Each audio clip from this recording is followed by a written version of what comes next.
pour entamer dans le mois de décembre, où c'est une période qui va prendre fin, alors il y a des choses qu'il faut apprendre et connaître. Tout à l'heure, le devancier Richard a expliqué ces choses. Aujourd'hui, je suis sûr que ceux qui vont écouter cette vidéo, ce serait encore un enseignement pour eux, pour une action de grâce annuelle. Les fruits, l'action de grâce que nous donnons, leur signification. Donc je pense que nous devons aller. Ah non, les fruits ne sont pas en action de grâce, hein. L'action de grâce... Non, ça c'est l'action de grâce, ça c'est le lendemain. Ouais. Donc c'est les objets, comme on dit, voilà. Voilà, ça, il faudrait que nous arrivions à connaître ça. Et comme on a eu l'occasion, et que le devancier Richard a expliqué, je pense que c'est bien rentré, donc nous devons faire attention. Mais je demande toujours aux grands, ceux qui sont à la tête de l'Église, de revenir en arrière et poser des questions. Et nous devons tous apprendre. Je suis sûr que dans ce mois de décembre, les paroisses sont vides. Ils attendent simplement le 24 soir pour aller au culte. Simplement même aller au culte, c'est pour aller que danser, que faire du bruit et puis ressortir. Pourtant, avant d'arriver au 24, il y a une préparation à faire. Et après cela aussi, il y a des choses à faire jusqu'au 31 décembre. Le 31 décembre nuit, il y a un culte. Et après cela, il y a encore un travail à faire pendant une semaine pour un chrétien céleste. Tout cela, c'est dans le vide. Et aujourd'hui, ceux qui portent des gros boubous amènent les enfants à l'abattoir. Donc je demande à ceux qui écoutent ou qui vont regarder cette vidéo de voir l'heure chargée et de chercher où se trouve la vérité. Je manque des mots pour m'exprimer parce que le thème est trop fort, je manque des mots pour m'exprimer, mais au-dedans de moi, je ressens, mais je manque des mots pour exprimer cela pour que les gens puissent comprendre la valeur, le sens. C'est-à-dire, on va vers la fin de l'année, même quand nous prenons le monde, quand on va vers la fin de l'année, c'est là que les sorciers aussi font leur bilan. C'est là que les sorciers aussi cherchent à tuer beaucoup. Mais chrétien céleste, le mois de décembre est quoi pour toi? Qu'est-ce que tu fais? Tu vas rester là, aller en boîte, ou bien jouer, ou bien faire ceci, faire quoi? Donc il y a des choses que nos pères ont fait et les gens n'ont pas pu prendre conscience, à chercher à savoir pour mettre pour nous enseigner, mais toujours, il y a toujours, Dieu réserve toujours des gens en réserve pour enseigner aujourd'hui. Je ne lance pas des fleurs à Papa Lévy, comme il dit toujours, il n'est pas un historien, mais ce qu'il a vu de ses propres yeux, il nous les apporte. Nous devons être dans la joie pour embrasser cet enseignement et aller en avant. Voilà le peu que je peux dire.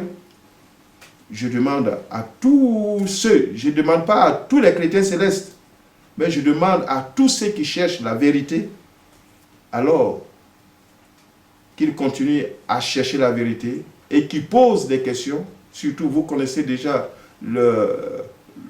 l'adresse mail de Papa Lévy ou bien l'adresse mail, vous allez sur YouTube.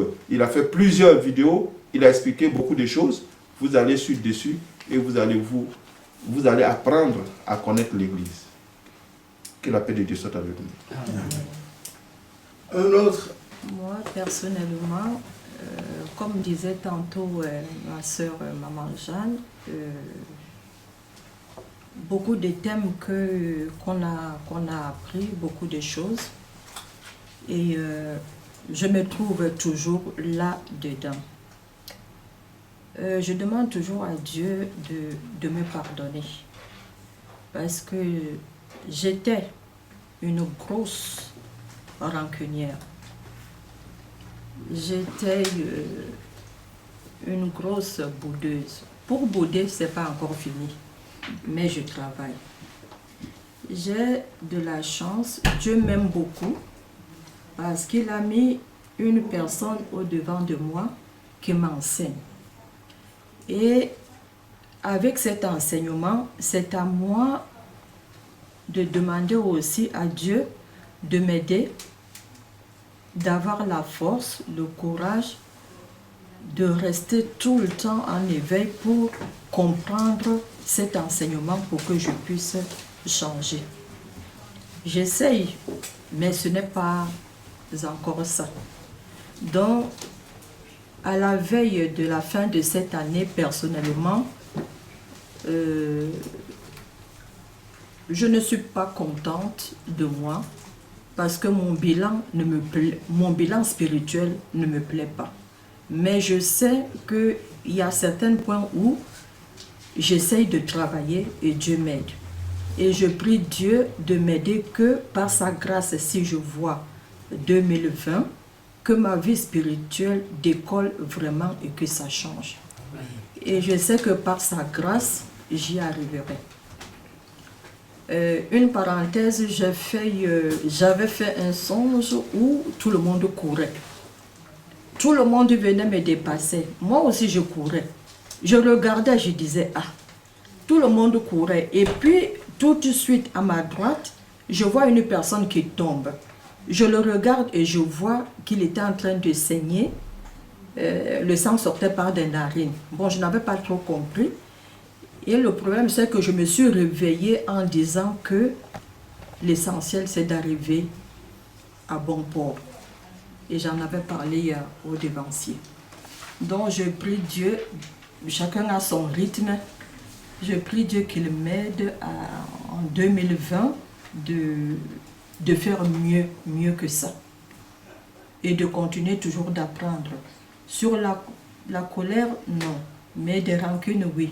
Donc, j'ai beaucoup travaillé ce côté que maintenant, quand bien même ça va arriver, vu l'enseignement, on a des prières, on nous a appris comment il fallait prier. Quand ça vient, il faut toujours prier, ne pas s'arrêter. On n'a pas besoin de s'agenouiller pour prier, le cœur, et ça m'aide beaucoup. Ça m'aide beaucoup et ça fait que au niveau de la rancune, quand bien même une ancienne histoire vient dans ma tête, je me débrouille pour que ça passe et ça passe toujours. Pour bouder, je travaille encore dessus, c'est pas... Pardonnez-moi, c'est pas encore ça, donc je continue. Et de deux, je demande aux grands, ceux qui sont à la tête de cette église, que l'amour du Christ, c'est quoi pour eux? Est-ce que Papa Oshofa a insulté son entourage un jour? Est-ce qu'il a malmené une personne de son vivant un jour? Alors pourquoi toute cette méchanceté? On ne peut pas dire qu'on a la tête de quelque chose et puis ne pas savoir rassembler, ne pas avoir l'amour du Christ. Quand on a l'amour du Christ, on arrive à tout avec l'aide de Dieu. Malgré les tribulations, on s'en sort toujours par la grâce de Dieu. Donc moi, j'aimerais bien qu'ils me disent ce qu'ils entendent par amour de Christ et qu'ils me disent si Papa Oshofa, c'est lui qui leur a donné ces exemples-là, ce qu'ils sont en train de faire. J'aimerais bien savoir. Donc, de ma petite personne, j'appelle aussi les uns et les autres pour dire que revenons vraiment à Dieu. Dieu est amour, Dieu est discipline. Alors, si Dieu est discipline et qu'on dit qu'on le suit, il faut aussi qu'on soit discipliné. Avec la discipline, on marche bien. Et puis je me dis, la main dans la main, il faut qu'on soit comme les saints dans la main pour faire l'œuvre de Dieu. Et si on revient tous à Christ, on réussira par la grâce de Dieu. Et que Dieu nous assiste toujours au nom de Jésus. Amen.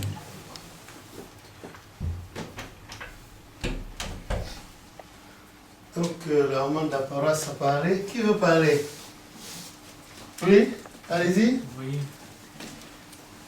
Ouais.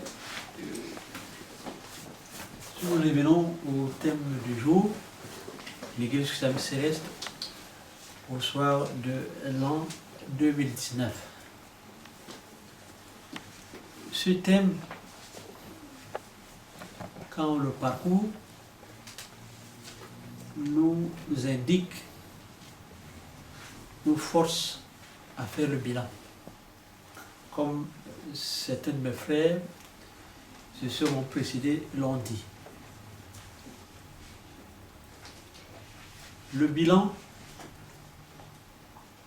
je ne crois pas qu'il soit réduisant.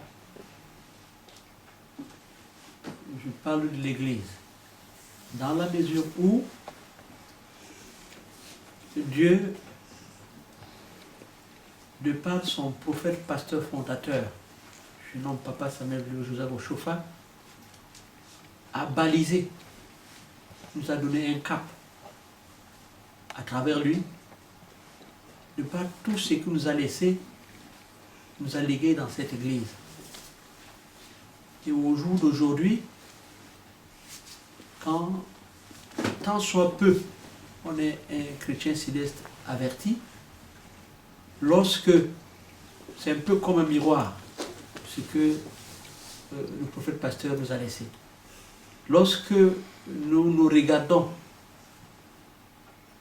sur ce miroir-là, nous constatons que nous ne projetons pas à 100% ce qu'il nous a laissé comme enseignement. D'où, je crois, je prends ma part aussi de responsabilité pour dire humblement que nous tous, nous sommes fautifs par rapport à ces symptômes et par rapport aux injonctions spirituelles que l'unique Dieu de la création lui a données. Et la question qui nous est posée, c'est de savoir comment faire pour que nous revenions à cet enseignement fondamental et que tous puissent aller au mieux pour tout un chacun de nous. Je crois que l'un des abécédaires du chrétien céleste, c'est l'humilité. Dieu, qui est omniscient, omnipotent, omniprésent, nous a troublés de plus d'une façon de par son humilité. De par la naissance de Jésus-Christ, dont nous allons commémorer d'ici quelques jours, pour ne pas dire quelques heures, la naissance, quand nous voyons comment le Créateur de tout l'univers, la façon dont il est né, on est déboussolé. Quand nous voyons la vie de Jésus-Christ, c'est marqué par l'humilité. La façon dont il va mourir, c'est marqué par l'humilité. Quand nous prenons le prophète fondateur de cette belle église, l'église céleste, nous n'avons pas eu la chance de le connaître, mais ceux qui l'ont connu et ceux qui nous ont rapporté, ce qui le caractérisait, c'est l'humilité. Et quand on regarde les tout premiers qui ont travaillé avec lui, c'est aussi l'humilité qui les anime. Cette église, ce n'est pas la nôtre, c'est l'église de Jésus-Christ. Et moi, quand on regarde, vous vous rendez compte que même, parce que quand nous regardons à gauche et à droite, nous voyons comment les autres obédiences fonctionnent. Quand il n'y a plus de chef, c'est les hommes qui s'asseyent pour choisir un chef. Mais ici, dans l'église céleste, très tôt, une prophétie par Maman Zebounou a indiqué et que c'est par l'Esprit Saint. Au début de l'église, au début de la fondation. Au début de la fondation, Dieu a décidé que c'est lui, Dieu, qui décide. Et aujourd'hui, cela n'est pas respecté. D'où il y a beaucoup de manquements. Et moi, je pense que les gens ignorent cette prophétie. Je crois que les gens doivent ignorer cette prophétie. Peut-être qu'ils ne sont pas informés, ou bien ils sont informés, et ceux qui devraient appuyer cette prophétie ne l'ont pas fait, je suppose. Hein? Ouais. Hein? Peut-être, comme papa est en train de dire, peut-être ça peut être le cas. Mais je peux dire au jour d'aujourd'hui que avec l'ère des médias, le téléphone, Internet et autres, vraiment, je ne dis pas qu'il y a des gens qui ne puissent pas être ignorants. Mais au jour d'aujourd'hui, le chrétien céleste basique qui peut dire qu'il n'est pas informé, je ne crois pas à cela. Je ne t'interromps pas parce que cette prophétie-là, le prophète, Papa Oshofa, avait toujours insisté là-dessus. Et ce n'est pas lui qui l'a donné. Cette prophétie ne venait pas de lui. C'était le mercredi 8 octobre 1947. Cette prophétie-là venait de maman Marie Zevounou. Alors qu'elle devait rejoindre le groupe à Watikome. Elle n'a pas rejoint le groupe. Elle est partie au marché à Wangbome. Elle est partie. Elle a fini presque de mettre son étalage quand l'esprit l'a prise. Et en courant, elle est partie dans Wangbome. Le marché là, c'est à Porto Novo encore. C'est un peu modernisé maintenant. D'une traite, elle est partie chez le prophète dans la maison familiale à Wantikome. Et quand elle est arrivée, le prophète était en prière justement avec le groupe qui était avec lui. Ils étaient allongés face contre terre. Et cette manière de prier, c'était au début de l'église. Là où on fait prosternez-vous, c'était on s'allongeait de tout son long et puis on mettait le front en terre. C'était comme ça qu'on faisait la partie de prosternez-vous. Voilà. Donc quand elle est arrivée, au lieu de s'allonger, se prosterner comme les autres, elle a fait dos au groupe. Elle regardait le mur en faisant dos. Et elle a dit, sous l'influence du Saint-Esprit, voilà ce que dit l'Éternel aujourd'hui. Je vous montrerai ma gloire. Et elle s'est tue face au mur, les autres là-bas, face à la bougie allumée. Subitement, est sortie de nulle part une fourmi qui a tourné autour de la bougie et finalement a sauté du sol dans la flamme de la bougie et elle en était morte. Et elle, de son côté, qui ne les regardait pas, qui ne savait même pas qu'il y avait pareille chose, elle est revenue en même temps sur elle. Elle a dit, l'Éternel Dieu dit, voilà le premier signe. Voilà le premier signe. L'ange l'a retourné encore contre le mur. Et une seconde fourmi est venue, est apparue de nulle part, et puis a tourné autour de la bougie, et finalement a sauté dans la flamme de la bougie. Et la dame, maman Marie Zevounou, est revenue encore, elle a dit, voilà le second signe. Et pour vous prouver, et elle a dit que c'est comme ça que Papa Oshofa va finir sa course sur la terre, entrer dans la flamme divine, un autre va venir, et etc. C'est ainsi qu'on lui succédera jusqu'à l'infini des temps. Mais que c'est l'esprit qui va désigner. Alors, elle a dit, pour vous en convaincre, demain, envoyez quelqu'un à la plage, vous allez voir la mer complètement calme.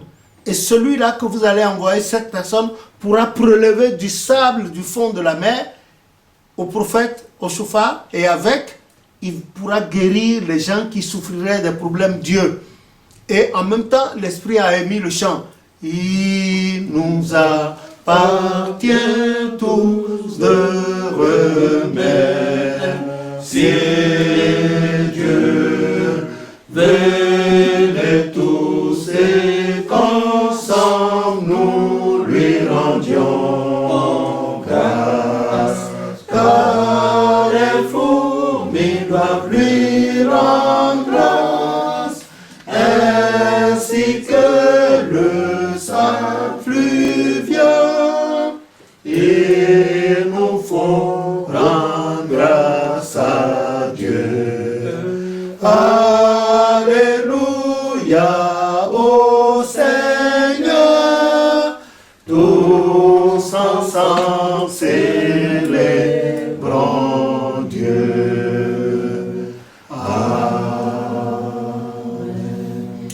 Je vous rappelle au passage que ce chant a 4 couplets, mais les gens n'en connaissent qu'un seul. Donc, si vous vous rapprochez, vous allez voir les 3 autres couplets qui restent, que le nom de l'Éternel soit béni. Amen. Donc, l'Éternel a émis le Saint-Esprit a émis par la maman, suite à la prophétie de la succession, concernant la succession à Papa Ochofa, dans la suite des temps, l'Éternel lui a fait, le Saint-Esprit lui a mis cette chanson dans la bouche et l'a chantée. Et puis, effectivement, le lendemain, Papa Ochofa avait envoyé un certain Unkari Anatole à la plage de Sémé. En allant dans les environs, il a rencontré un cours d'eau. Il a dû soulever son vélo à bras le corps et il a guéé. C'est-à-dire, il est passé à gué, à pied dans l'eau, avant d'aller au bord de la mer.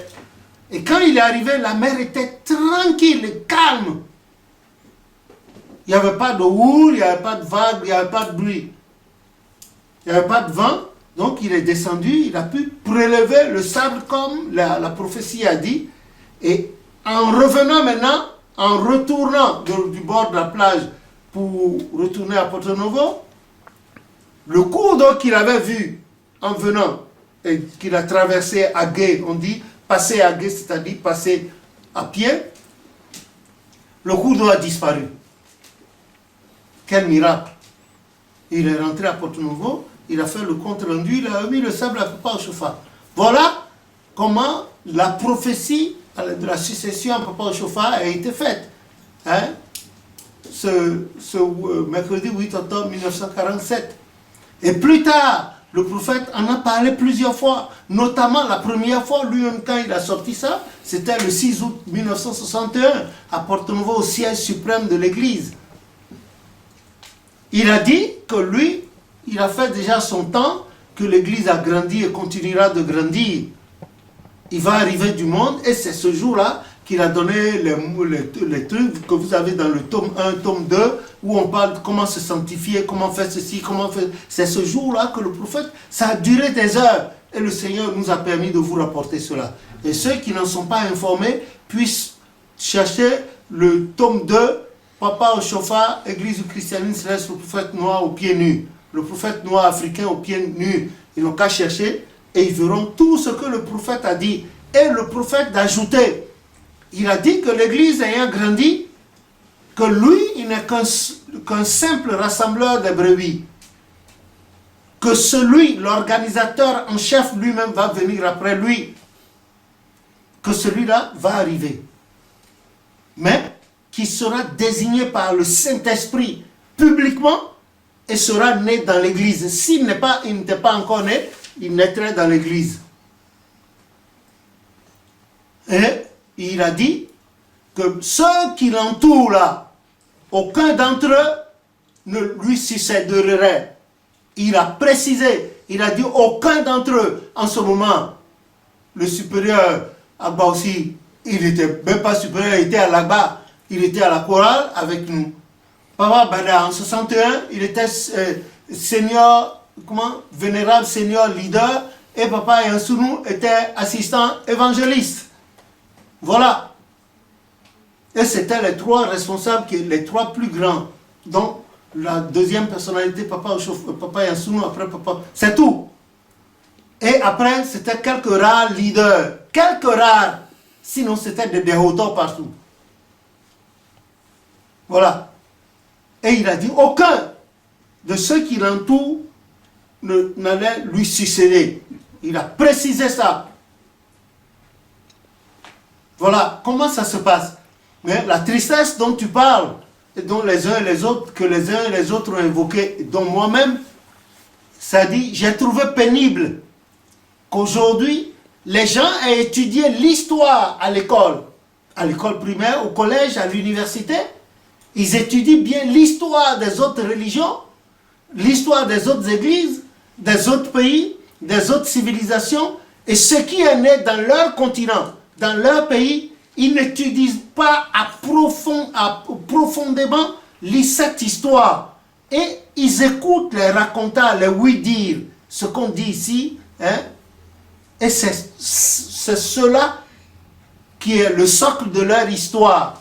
Et ceux qui se sont dit successeurs de Papa Ochofa ont oublié ce que Papa Ochofa a dit le 6 août 1961 en parlant de sa succession. Et c'est là où il a sorti la malédiction. Il a dit, quiconque divisera l'Église sera divisé. Sa vie sera divisée. Sa maison sera divisée. Tout ce qu'il fera sera divisé. Ses enfants seront divisés. Tout sera divisé et tout ce qu'il fera sera à l'échec. Ils ont bien entendu et je n'ai pas compris. Jusqu'à présent, je m'arrête par moment et puis je m'étonne. J'ai dit, mais comment ces gens-là?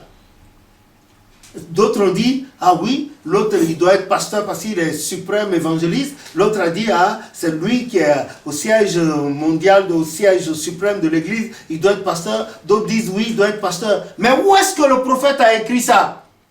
Nulle part le prophète n'a écrit, au contraire, il a dit, il a précisé, il a dit personne. Le prophète, avant de quitter la terre, il n'a écrit nulle part de mettre le nom de l'église en arc-en-ciel.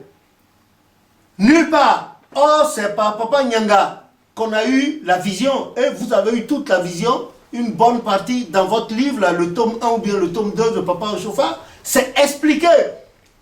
Nulle part, Papa Ochofa a dit que ces gens-là vont être les pasteurs demain. Il a dit non.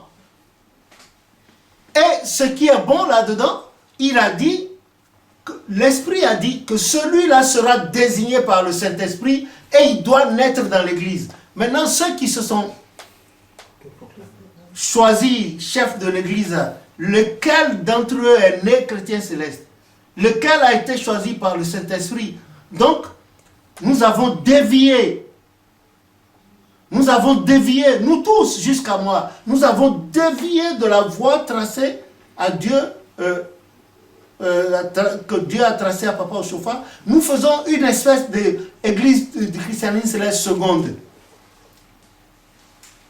Nous avons la vraie église du christianisme céleste et nous faisons une église du christianisme céleste seconde. D'autres font une église du christianisme céleste quoi? C'est pas seconde prime ou bien des trucs comme ça. Maintenant, si nous voulons faire vraiment l'église du christianisme céleste que l'Éternel a confié à Papa Ochofa, il suffit de revenir là et d'attendre que le Saint-Esprit désigne le vrai successeur de Papa Ochofa. Parce que pour moi, jusqu'à ce jour, aucun d'entre eux n'est successeur réel à Papa Ochofa. Aucun. Ils sont tous dans l'usurpation et dans l'imposture. Tous. Et ils nomment, et il y a beaucoup de ramifications de pasteurs. Et quand vous refusez de marcher avec eux, vous devenez leurs ennemis. Ils cherchent à vous faire du mal par tous les moyens. Qui est-ce qui va vivre éternellement sur la terre? La preuve, le fondateur de l'église, Papa Ochofa, ce grand homme de Dieu, il a fait son temps, il est parti. C'est 38 ans de mission, il est parti. Le papa est en